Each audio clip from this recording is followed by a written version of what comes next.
국민 여러분, 해외 동포 여러분, 정세균 국회의장을 비롯한 선배 동료 의원 여러분, 황교안 국무총리와 국무위원 여러분, 바른정당의 원내대표 주호영 의원입니다. 저희 바른정당이 지난 1월 24일 깨끗한 보수, 따뜻한 보수의 기치 아래 드디어 출범을 했습니다. 32명의 바른정당 국회의원들은 대한민국의 국리민복을 위해서 신명을 다 바치겠습니다.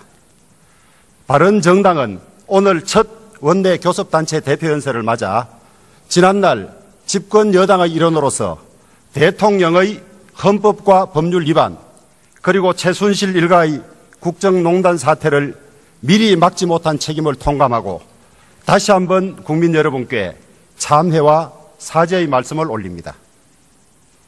새누리당과 박근혜 정부는 개파 패권과 불통, 독선과 오만, 그리고 비선의 정치로 일관하다가 결국에는 탄핵 소추라는 국가적 불행을 초래하고 대한민국 전체를 혼란과 절망에 빠뜨렸습니다.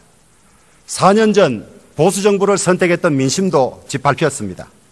마지막 관문을 넘고 선진국에 진입하려던 국민들의 꿈도 국민행복시대도 산산조각이 났습니다.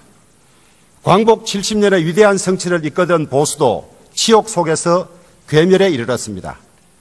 강성 친박들의 오만불산한 은행들, 당헌 당규를 무시한 지난 총선에서의 공천폭거와 참패, 책임지는 사람도 반성하는 사람도 없는 몰염치, 보잘것없는 국정운영 능력과 국정남획, 이러한 요인들이 실타래처럼 엉켜서 오늘의 비극이 발생한 것입니다. 저희들은 박근혜 정부와 새누리당을 바로 세우고자 혼신의 힘을 다했습니다. 그러나 그러한 노력은 번번이 좌절에 부딪혔고 오히려 매도당하는 적반하장의 상황이 지속되었습니다. 우리는 매일 새벽 모여 김밥으로 끼니를 때우면서 나라와 당의 장래를 고민하였고 탄핵 표결을 앞두고서는 집권 여당으로서의 책임감과 헌법과 민주주의의 가치 수호 사이에서 크게 번민했습니다. 깊은 고민 끝에 저희들은 헌법과 법률을 위반한 대통령 한 사람을 지키는 작은 의리보다는 전체 국민들의 여망에 따라 대한민국 헌법과 민주주의 그리고 보수의 가치를 지키는 더 큰 대의를 선택하기로 결정하였습니다. 새누리당은 처절한 반성과 참회 그리고 인적 청산과 개혁으로 새로 태어나야 했습니다. 그러나 여전히 당을 장악한 강성 친박들의 거센 저항에 부딪혀 개혁 노력은 초한내분으로 이어지고 당은 공멸을 피할 수 없는 길로 접어들었습니다. 새누리당은 129명의 국회의원과 300만 당원 그리고 수백억이 넘는 재산을 가진 집권 여당입니다. 새누리당의 울타리를 나서는 것이 얼마나 많은 것을 내려놓아야 하는 것인지를 모를 사람은 없었습니다. 그러나 우리는 특정인의 사당이 된 새누리당 안에서는 더 이상 대한민국과 보수의 미래를 만들어갈 수 없다는 뼈아픈 결론을 내렸습니다. 참여하며 진정한 보수 정치를 복원하는 것이 역사적 책무라고 생각했습니다. 바른정당 창당은 이런 고뇌 찬 결단의 결과입니다. 저희들은 보수의 가치를 지지하는 많은 국민들이 당당하고 떳떳하게 보수임을 말할 수 있도록 제대로 된 보수정당을 만들어 가겠습니다. 만절필동, 황하의 물이 만 번을 꺾여 굽이쳐도 반드시 동쪽으로 가게 되어 있습니다. 바른정당이 보수의 동쪽이 될 수밖에 없도록 정치에는 바른정당, 정치에는 바른정당, 정책에는 바른정당이 되어 보수의 새로운 중심이 되겠습니다. 존경하는 국민 여러분, 그리고 의원 여러분, 한반도를 둘러싼 외교안보의 환경에 거대한 먹구름이 몰려들고 있습니다. 한반도 주변의 강국들이 저마다 국익을 쫓아 합종연행을 꾀하고 있고 미국 트럼프 행정부의 출범에 따라 미국과 중국의 힘 대결도 본격화되고 있습니다. 게다가 북한의 5차에 걸친 핵실험과 핵탄두 소형화, 대륙간 탄도미사일 위협 등 우리와 휴전선을 마주하고 있는 북한의 군사적 위협이 날로 커지고 있습니다. 국가안보는 대한민국의 생존 그 자체입니다. 북한의 핵 위협이 갈수록 커지고 동북아시아 외교안보에 지각 변동이 일어나는 상황에서 군사 동맹이자 가치 동맹인 한미 동맹은 어떠한 경우에도 흔들려서는 안 됩니다. 바른정당은 전통적 한미 동맹을 더 굳건하게 발전시켜 나갈 것입니다. 국가와 국민의 생존과 직결된 안보 문제는 이념과 정파를 초월해서 국민 전체가 하나 되어야 중심을 잡을 수 있습니다. 특히 남북이 대치되어 있는 상황에서 안보 포퓰리즘만은 절대 피하여야 합니다. 외교 안보는 한 번 실패는 곧 영원한 실패이기 때문입니다. 이러한 엄중한 상황에서 불안한 안보관을 갖고 있는 일부 정치인들이 국민을 더욱 불안하게 하고 있어 참으로 우려스럽습니다. 사드 배치와 관련하여 처음에는 재검토를 주장하다가 차기 정부로 넘기라고 했다가 합의를 이미 했기 때문에 다시 논의하는 게 복잡하다는 등 오락가락 발언으로 안보 균열을 조장하는 무책임한 행동을 하고 있습니다. 또한 군 복무기간에 대해서도 불쑥 1년으로 단축하자 10개월로 단축하자고 합니다. 안보 상황이 그 어느 때보다도 엄중한 상황에서 장래 국군 통수권자가 되겠다는 일부 대선 주자들이 오로지 젊은 층 표심만을 겨냥한 군 포퓰리즘만 남발하고 있어 참으로 우려스럽습니다. 또한 전 외교통상부 장관의 회고록을 통해 드러난 대로 인류의 보편 가치인 북한 인권 문제까지도 가해자인 북한 정권에 물어보고 유엔 표결에 기권한 의혹은 도저히 받아들이기 어렵습니다. 만약에 이러한 불안한 안보관을 가진 사람들이 집권을 하게 된다면 북한 인권 문제는 북한에 물어보고 사드 배치 문제는 중국에 물어보고 나서야 결정할 것인지 되묻지 않을 수 없습니다. 국가의 외교안보 정책이 정권에 따라 흔들린다면 최대 수혜자는 바로 북한 정권이 될 것입니다. 때마다 사람마다 흔들리는 외교안보 정책으로는 우리 국민의 생명과 재산을 지켜낼 수 없습니다. 사드 문제로 더 이상 흔들려서는 안 됩니다. 현 시점에서 대한민국을 지키는 방어무기로 사드보다 더 나은 대안이 어디 있겠습니까? 순진한 희망이 아니라 냉철한 대비만이 국민의 생명을 지킬 수 있습니다. 멋부리다 얼어 죽는다는 속담을 결코 잊어서는 안 됩니다. 결과적으로 중국에 이용당하고 국민들에게는 사대주의로 비춰지는 일을 의원 외교라는 이름으로 한 행위는 비판받아 마땅합니다. 안보에서만은 감성적인 접근을 배격하며 강한 국방력만이 국가를 지켜낼 수 있다는 원칙 아래 외부의 어떠한 도발에도 강력하고 단호한 응징태세를 갖춰야 합니다. 한반도 비핵화를 실현하기 위해서 노력하면서도 효율적이고 강력한 억제력을 구축하도록 하겠습니다. 안보에는 여야가 있을 수 없습니다. 우리 안보 정책이 일관성과 예측 가능성을 가질 수 있도록 여야 안보정책 공동위원회를 만들 것을 제안합니다. 국익을 앞세운 초당적 협력을 실천에 옮겨야 할 때입니다. 존경하는 국민 여러분, 그리고 의원 여러분, 지난해 5월 19세의 청년의 구의역 참사를 기억하고 계십니까? 김군의 참사는 우리 사회의 가벌구조와 노동시장의 양극화를 집약적으로 보여주는 비극이었습니다. 이번 설 연휴에도 20대 한 청년이 배가 고파 1,100원짜리 막걸리 한 병을 훔치다가 경찰에 체포되었습니다. 이 청년은 실직한 뒤 일용직을 전전하였지만은 설이 되어 일용직마저 끊기자 이틀 동안 수돗물로 줄임대를 채우다가 막걸리 한 병을 훔치게 되었다고 합니다. 너무나 가슴이 아픕니다. 레 미제라블의 장발장 같은 이야기가 국민소득 3만 불에 가까운 대한민국에서 버젓이 일어나고 있습니다. 이 아픈 사연은 어려운 경제 현실, 정부의 무능하고 무책임한 대응, 실업의 고통, 비정규직의 아픔을 모두 집약하고 있는 우리 시대의 슬픈 자화상입니다.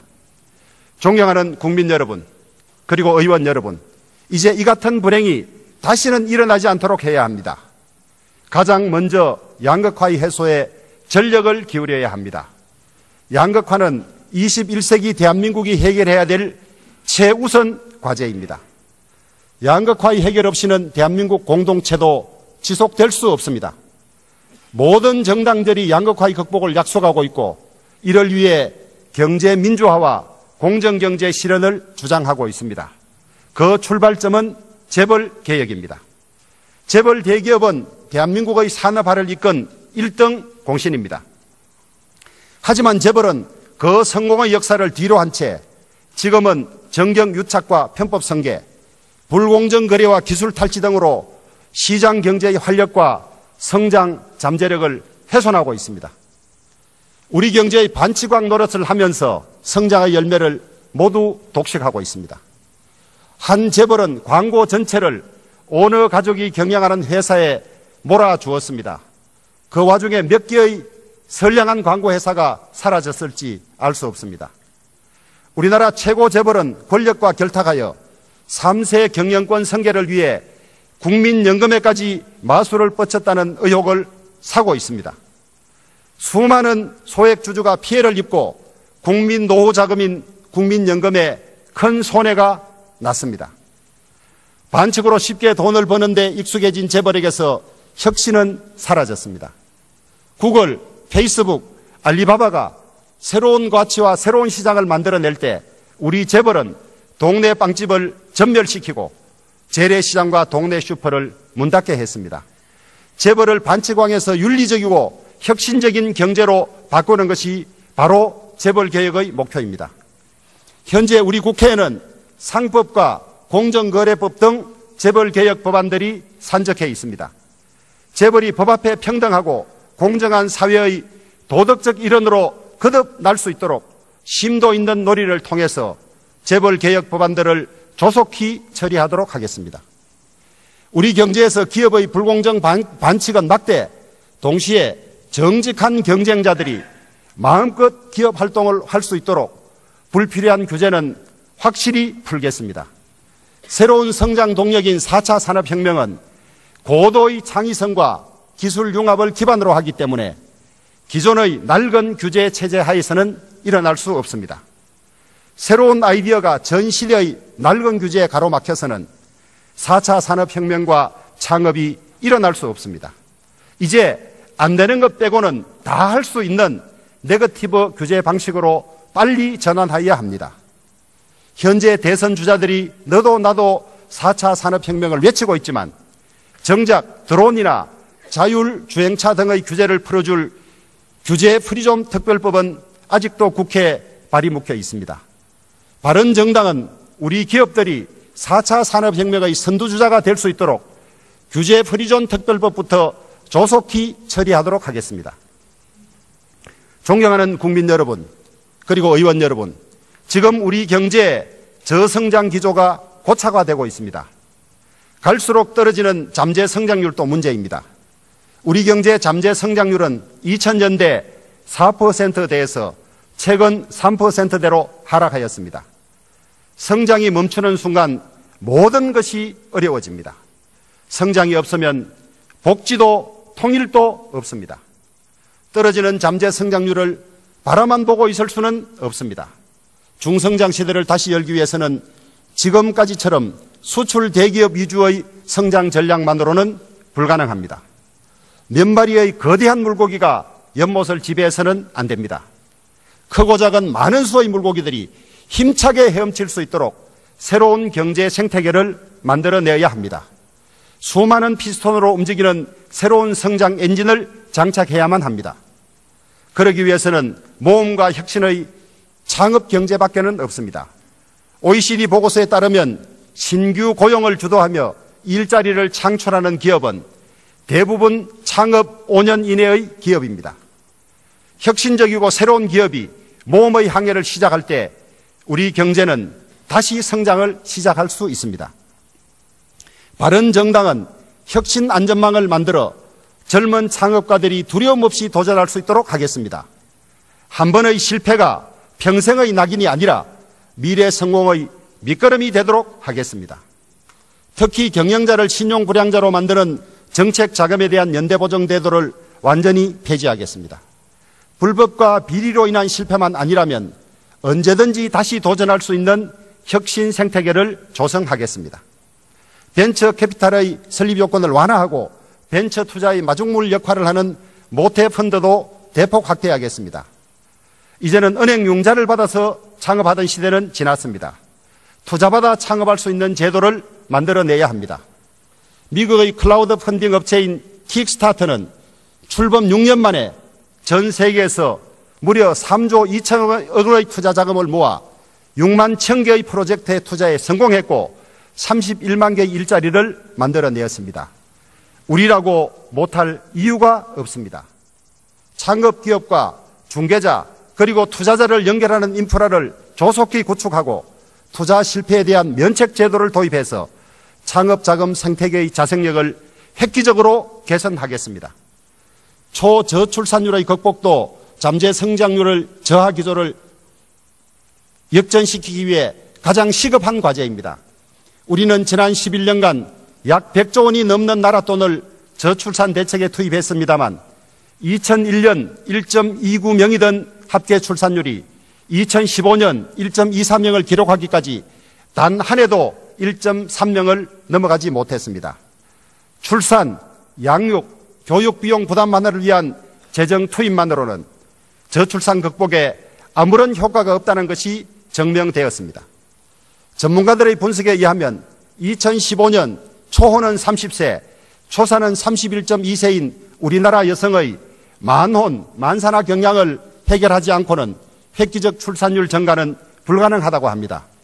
쉬운 일은 결코 아니지만 결혼기 청년 남녀들의 조기 취업과 늦지 않은 출산 환경 조성을 위한 종합대책의 수립과 집행은 나라의 미래에 대한 가장 중요한 사회 투자입니다. 과감한 예산의 편성과 집행이 절대 필요합니다. 출산 친화적 환경을 마련하기 위해 모든 노력을 다해야 합니다. 이를 위해 저희 바른정당의 유승민 의원은 육아휴직 3년법과 칼퇴근법을 제안한 바 있습니다. 먼저 육아휴직 3년법은 민간부문 근로자 육아휴직도 공공부문처럼 최장 3년까지 활용할 수 있도록 하고 통상임금의 40% 선인 육아휴직 수당을 60%로 상향 조정하는 내용입니다. 저녁과 주말이 없는 삶도 저출산의 주요한 요인이 되고 있습니다.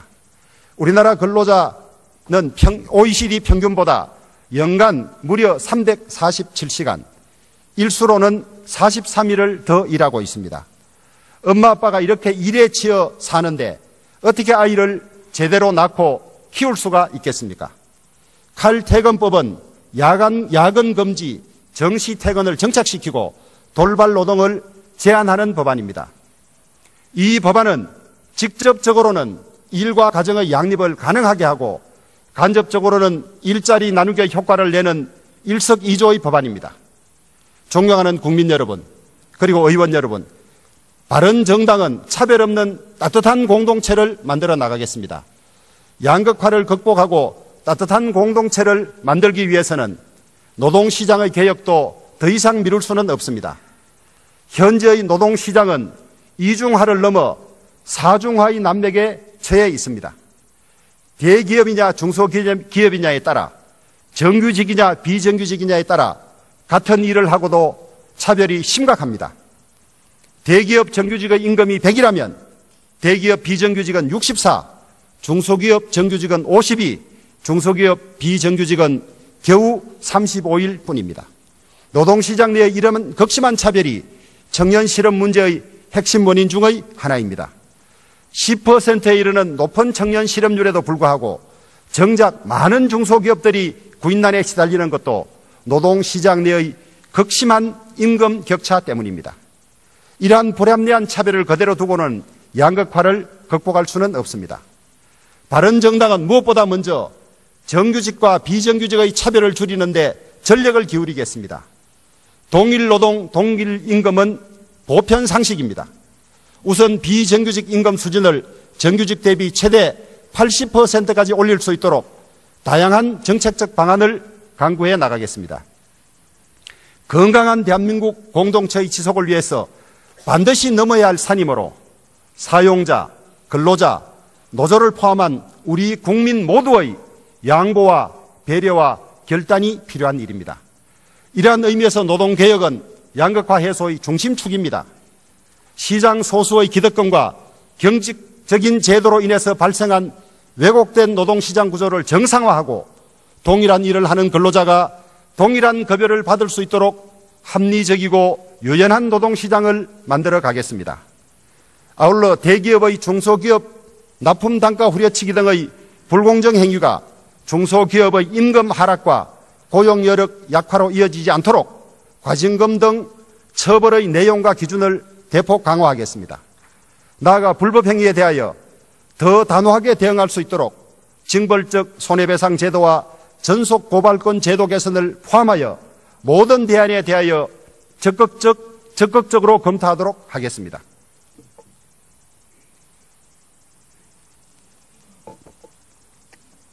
존경하는 국민 여러분, 그리고 의원 여러분, 바른정당은 양극화 없는 따뜻한 공동체를 만들기 위해서 현장의 세세한 문제에도 깊은 관심을 기울이고 있습니다. 먼저 남경필 경기도지사와 강길부 의원이 학력차별금지법을 추진하고 있습니다. 입시, 입사, 승진 등 우리 사회의 전 영역에서 학력 정보의 노출을 금지하여 모든 사람에게 공정한 기회를 보장함으로써 공정사회, 기회균등 보장의 따뜻한 보수의 가치를 실현하고자 하는 법안입니다. 현재 국회에 제출되어 있는 학력차별금지법안 중에서 가장 포괄적이고 강력한 법안으로 대학 서열화와 입시 위주의 교육 문제 해결에도 해결책이 될 수 있을 것으로 봅니다. 또한 알바보호법은 주말 아르바이트를 하는 청년들을 보호하기 위한 법안입니다. 그동안 고용보험료를 내고도 실업급여는 받을 수 없었던 불합리한 제도를 바로잡아 경제적 약자를 배려하는 따뜻한 법안입니다. 저희들은 앞으로도 이와 같은 구체적 정책 개발을 통해서 따뜻한 사회, 행복한 가족을 실현해 나가도록 하겠습니다. 존경하는 선후배 동료 의원 여러분, 그동안 국회의원 특권의 폐지에 대해서는 우리 스스로도 수없이 이야기했고 국민들의 한결같은 바람이기도 합니다. 이제는 말을 멈추고 실천에 옮길 때입니다. 첫째, 법의 심판을 피하는 방탄복으로 전락한 면책특권과 불체포특권을 폐지할 것을 제안합니다. 지난 20년간 요청된 42건의 체포동의안 중에서 가결된 것은 겨우 5건에 불과합니다. 제19 봐주기라는 비판을 받아도 할 말이 없습니다. 누구라도 위법행위를 하면 처벌받는다는 평범한 원칙을 입법기관인 우리 자신부터 실천해야 합니다. 둘째, 국회의원 스스로 결정하던 세비를 국민들에게 맡깁시다. 그동안 국회의원은 공직자 중에서 유일하게 자신들의 급여를 스스로 결정해 고양이에게 생선가게를 맡긴다는 국민의 냉소를 받아왔습니다. 저는 외부 전문가로 구성되는 세비평가위원회를 설치해서 우리들의 주인인 국민들이 우리들의 세비를 결정하도록 제안합니다. 셋째, 국회의원 국민소환제를 도입하여 헌법이나 법률을 위반하거나 직권을 남용한 국회의원을 언제든지 국민의 손으로 다시 불러내릴 수 있도록 합시다. 저희 바른정당은 이미 관련 법안을 제출한 바 있습니다. 마지막으로 국회윤리위원회를 폐지하고 독립적인 윤리기구를 만들 것을 제안합니다. 국회윤리특위는 이미 각 정당의 당리당략으로 인한 정쟁으로 쓸모없는 기구로 전락한 지 오래입니다. 지난 8년 동안 국회에 제출된 98건의 징계안 중에서 가결된 것은 단 2건에 불과합니다. 참으로 부끄럽습니다. 이제 외부 전문가와 일반 국민이 참여하는 독립적인 윤리기구를 만들어서 국민의 시각에서 국회의원에 대한 윤리심사를 한층 엄격하게 강화해 나가도록 합시다. 국회의원의 특권 내려놓기는 우리 사회에서 모든 특권과 부패를 뿌리 뽑아 공정하고 깨끗한 사회를 이루기 위한 솔선수범으로 국회 개혁의 상징이자 국회에 대한 국민의 신뢰를 회복하는 첫걸음입니다. 국민들이 좌절과 절망에 빠져 있는 이때 우리가 먼저 희망의 불씨가 되어야 하겠습니다. 존경하는 국민 여러분, 의원 여러분, 현행 헌법은 시행 30년이 지나는 동안 적지 않은 문제들을 노정하였고 드디어 오랜 시도 끝에 국회 개헌특위가 구성되어 활동을 시작했습니다. 이번만은 대한민국의 100년 대계를 위한 최선의 개헌을 꼭 이루어내야 합니다. 물론 대선을 얼마 앞두지 않은 시점에서 권력 구조의 개편을 비롯한 헌법의 전면 개정은 매우 어렵다고 봅니다. 개정의 방향에 관한 이견도 많습니다. 개헌을 위한 국민투표에 많은 비용이 소요되는 점을 감안하면 내년 6월에 있을 지방동시선거 때 개헌 국민투표를 함께 실시하는 것이 바람직합니다. 따라서 지금 당장 우리 국회가 해야 할 일은 헌법 개정의 절차와 시기에 관한 구속력 있는 로드맵을 작성하고 차기 대통령 당선자가 이를 확실히 이행하도록 하는 일입니다. 평소 강력한 개헌론자인 존경하는 정세균 의장님, 이주영 개헌특위위원장님을 비롯한 개헌특위위원 여러분, 우선 대선 전에 이 점만이라도 확실히 결정해 놓으실 것을 강력히 요청드립니다. 존경하는 국민 여러분, 의원 여러분, 검찰개혁 또한 시급합니다.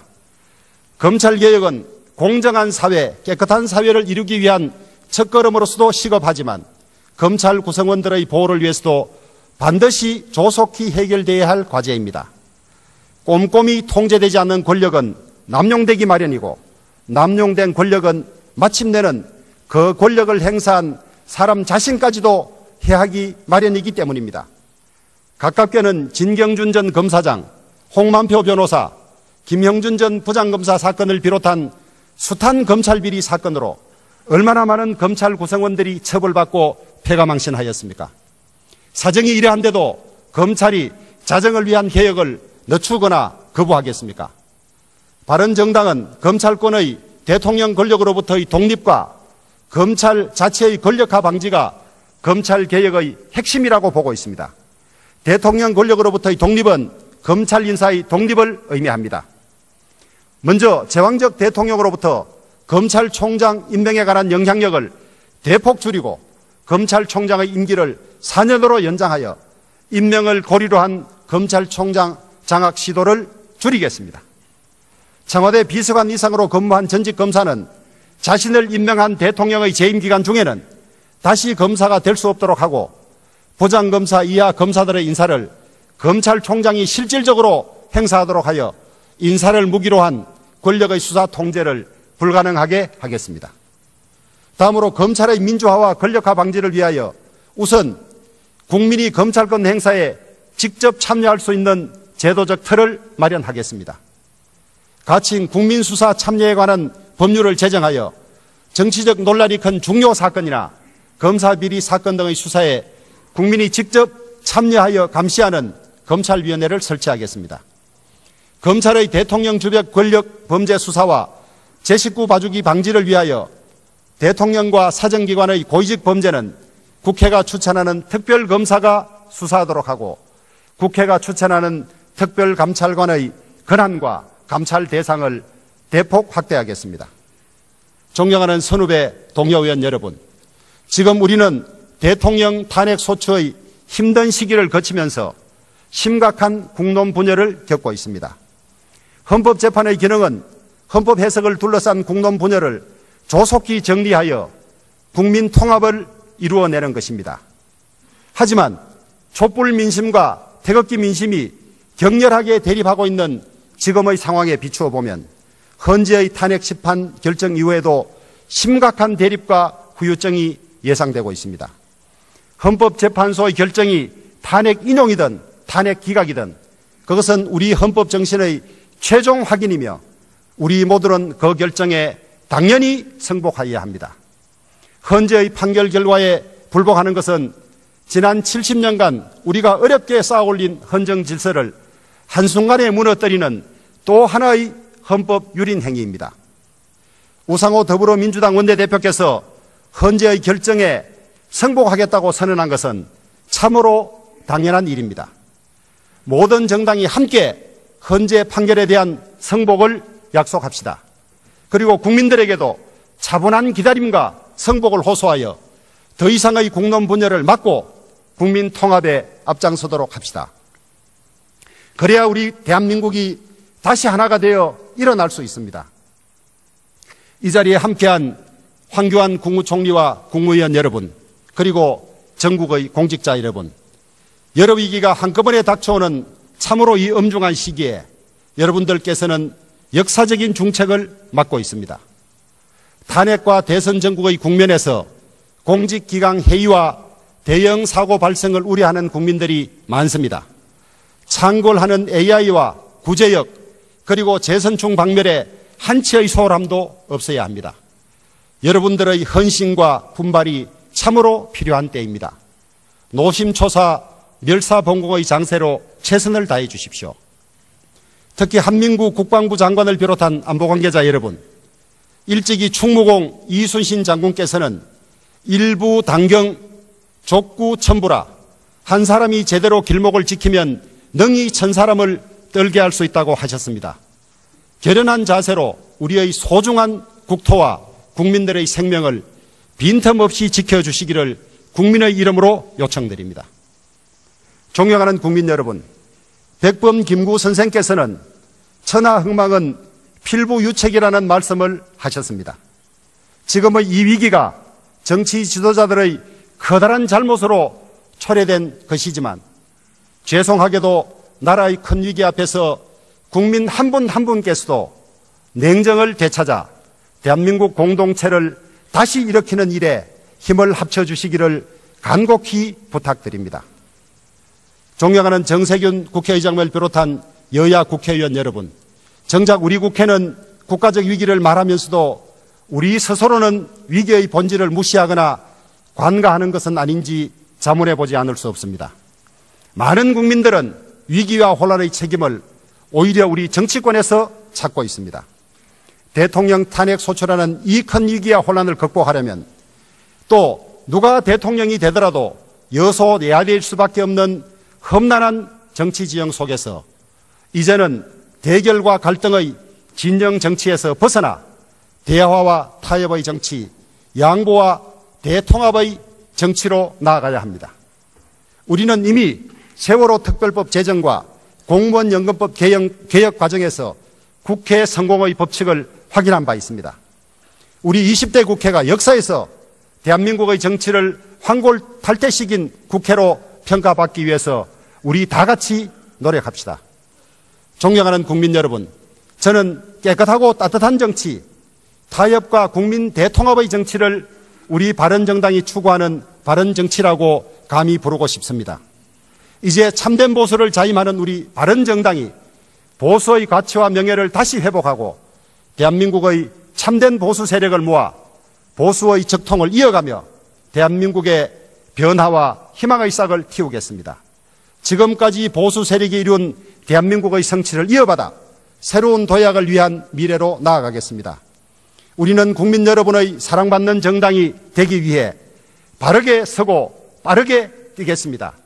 저희 바른정당의 새로운 도전에 국민 여러분의 따뜻한 성원을 부탁드립니다. 긴 시간 경청해 주셔서 대단히 감사합니다. 정당, 정치에는 바른정당, 정책에는 바른정당이 되어 보수의 새로운 중심이 되겠습니다. 존경하는 국민 여러분, 그리고 의원 여러분, 한반도를 둘러싼 외교 안보의 환경에 거대한 먹구름이 몰려들고 있습니다. 한반도 주변의 강국들이 저마다 국익을 쫓아 합종연행을 꾀하고 있고 미국 트럼프 행정부의 출범에 따라 미국과 중국의 힘 대결도 본격화되고 있습니다. 게다가 북한의 5차에 걸친 핵실험과 핵탄두 소형화, 대륙간 탄도미사일 위협 등 우리와 휴전선을 마주하고 있는 북한의 군사적 위협이 날로 커지고 있습니다. 국가안보는 대한민국의 생존 그 자체입니다. 북한의 핵 위협이 갈수록 커지고 동북아시아 외교안보에 지각 변동이 일어나는 상황에서 군사 동맹이자 가치 동맹인 한미동맹은 어떠한 경우에도 흔들려서는 안 됩니다. 바른정당은 전통적 한미동맹을 더 굳건하게 발전시켜 나갈 것입니다. 국가와 국민의 생존과 직결된 안보 문제는 이념과 정파를 초월해서 국민 전체가 하나 되어야 중심을 잡을 수 있습니다. 특히 남북이 대치되어 있는 상황에서 안보 포퓰리즘만은 절대 피하여야 합니다. 외교 안보는 한 번 실패는 곧 영원한 실패이기 때문입니다. 이러한 엄중한 상황에서 불안한 안보관을 갖고 있는 일부 정치인들이 국민을 더욱 불안하게 하고 있어 참으로 우려스럽습니다. 사드 배치와 관련하여 처음에는 재검토를 주장하다가 차기 정부로 넘기라고 했다가 합의를 이미 했기 때문에 다시 논의하는 게 복잡하다는 등 오락가락 발언으로 안보 균열을 조장하는 무책임한 행동을 하고 있습니다. 또한 군 복무기간에 대해서도 불쑥 1년으로 단축하자 10개월로 단축. 국민 여러분, 해외 동포 여러분, 정세균 국회의장을 비롯한 선배 동료 의원 여러분, 황교안 국무총리와 국무위원 여러분, 바른정당의 원내대표 주호영 의원입니다. 저희 바른정당이 지난 1월 24일 깨끗한 보수, 따뜻한 보수의 기치 아래 드디어 출범을 했습니다. 32명의 바른정당 국회의원들은 대한민국의 국리민복을 위해서 신명을 다 바치겠습니다. 바른정당은 오늘 첫 원내 교섭단체 대표연설을 맞아 지난날 집권 여당의 일원으로서 대통령의 헌법과 법률 위반 그리고 최순실 일가의 국정농단 사태를 미리 막지 못한 책임을 통감하고 다시 한번 국민 여러분께 참회와 사죄의 말씀을 올립니다. 새누리당과 박근혜 정부는 개파 패권과 불통, 독선과 오만, 그리고 비선의 정치로 일관하다가 결국에는 탄핵 소추라는 국가적 불행을 초래하고 대한민국 전체를 혼란과 절망에 빠뜨렸습니다. 4년 전 보수정부를 선택했던 민심도 짓밟혔습니다. 마지막 관문을 넘고 선진국에 진입하려던 국민들의 꿈도 국민행복시대도 산산조각이 났습니다.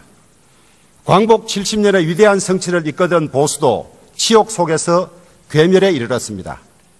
강성 친박들의 오만불산한 은행들, 당헌 당규를 무시한 지난 총선에서의 공천폭거와 참패, 책임지는 사람도 반성하는 사람도 없는 몰염치, 보잘것없는 국정운영 능력과 국정남맥, 이러한 요인들이 실타래처럼 엉켜서 오늘의 비극이 발생한 것입니다. 저희들은 박근혜 정부와 새누리당을 바로 세우고자 혼신의 힘을 다했습니다. 그러나 그러한 노력은 번번이 좌절에 부딪혔고 오히려 매도당하는 적반하장의 상황이 지속되었습니다. 우리는 매일 새벽 모여 김밥으로 끼니를 때우면서 나라와 당의 장래를 고민하였고 탄핵 표결을 앞두고서는 집권 여당으로서의 책임감과 헌법과 민주주의의 가치 수호 사이에서 크게 번민했습니다. 깊은 고민 끝에 저희들은 헌법과 법률을 위반한 대통령 한 사람을 지키는 작은 의리보다는 전체 국민들의 여망에 따라 대한민국 헌법과 민주주의 그리고 보수의 가치를 지키는 더 큰 대의를 선택하기로 결정하였습니다. 새누리당은 처절한 반성과 참회 그리고 인적 청산과 개혁으로 새로 태어나야 했습니다. 그러나 여전히 당을 장악한 강성 친박들의 거센 저항에 부딪혀 개혁 노력은 추한 내분으로 이어지고 당은 공멸을 피할 수 없는 길로 접어들었습니다. 새누리당은 129명의 국회의원과 300만 당원 그리고 수백억이 넘는 재산을 가진 집권 여당입니다. 새누리당의 울타리를 나서는 것이 얼마나 많은 것을 내려놓아야 하는 것인지를 모를 사람은 없었습니다. 그러나 우리는 특정인의 사당이 된 새누리당 안에서는 더 이상 대한민국과 보수의 미래를 만들어갈 수 없다는 뼈아픈 결론을 내렸습니다. 참회하며 진정한 보수 정치를 복원하는 것이 역사적 책무라고 생각했습니다. 바른정당 창당은 이런 고뇌 찬 결단의 결과입니다. 저희들은 보수의 가치를 지지하는 많은 국민들이 당당하고 떳떳하게 보수임을 말할 수 있도록 제대로 된 보수정당을 만들어 가겠습니다. 만절필동, 황하의 물이 만 번을 꺾여 굽이쳐도 반드시 동쪽으로 가게 되어 있습니다. 바른정당이 보수의 동쪽이 될 수밖에 없도록 정치에는 바른정하자고 합니다. 안보 상황이 그 어느 때보다도 엄중한 상황에서 장래 국군 통수권자가 되겠다는 일부 대선 주자들이 오로지 젊은 층 표심만을 겨냥한 군 포퓰리즘만 남발하고 있어 참으로 우려스럽습니다. 또한 전 외교통상부 장관의 회고록을 통해 드러난 대로 인류의 보편 가치인 북한 인권 문제까지도 가해자인 북한 정권에 물어보고 유엔 표결에 기권한 의혹은 도저히 받아들이기 어렵습니다. 만약에 이러한 불안한 안보관을 가진 사람들이 집권을 하게 된다면 북한 인권 문제는 북한에 물어보고 사드 배치 문제는 중국에 물어보고 나서야 결정할 것인지 되묻지 않을 수 없습니다. 국가의 외교안보 정책이 정권에 따라 흔들린다면 최대 수혜자는 바로 북한 정권이 될 것입니다. 때마다 사람마다 흔들리는 외교안보 정책으로는 우리 국민의 생명과 재산을 지켜낼 수 없습니다. 사드 문제로 더 이상 흔들려서는 안 됩니다. 현 시점에서 대한민국을 지키는 방어무기로 사드보다 더 나은 대안이 어디 있겠습니까? 순진한 희망이 아니라 냉철한 대비만이 국민의 생명을 지킬 수 있습니다. 멋부리다 얼어 죽는다는 속담을 결코 잊어서는 안 됩니다. 결과적으로 중국에 이용당하고 국민들에게는 사대주의로 비춰지는 일을 의원 외교라는 이름으로 한 행위는 비판받아 마땅합니다. 안보에서만은 감성적인 접근을 배격하며 강한 국방력만이 국가를 지켜낼 수 있다는 원칙 아래 외부의 어떠한 도발에도 강력하고 단호한 응징태세를 갖춰야 합니다. 한반도 비핵화를 실현하기 위해서 노력하면서도 효율적이고 강력한 억제력을 구축하도록 하겠습니다. 안보에는 여야가 있을 수 없습니다. 우리 안보 정책이 일관성과 예측 가능성을 가질 수 있도록 여야 안보정책 공동위원회를 만들 것을 제안합니다. 국익을 앞세운 초당적 협력을 실천에 옮겨야 할 때입니다. 존경하는 국민 여러분, 그리고 의원 여러분, 지난해 5월 19세의 청년의 구의역 참사를 기억하고 계십니까?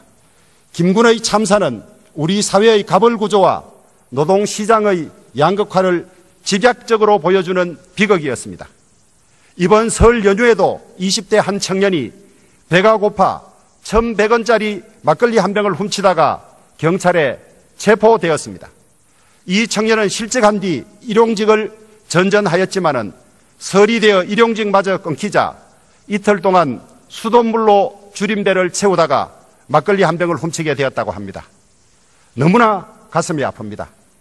레 미제라블의 장발장 같은 이야기가 국민소득 3만 불에 가까운 대한민국에서 버젓이 일어나고 있습니다.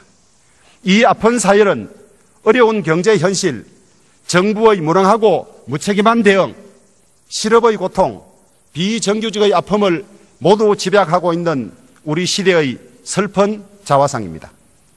존경하는 국민 여러분, 그리고 의원 여러분, 이제 이 같은 불행이 다시는 일어나지 않도록 해야 합니다. 가장 먼저 양극화의 해소에 전력을 기울여야 합니다. 양극화는 21세기 대한민국이 해결해야 될 최우선 과제입니다.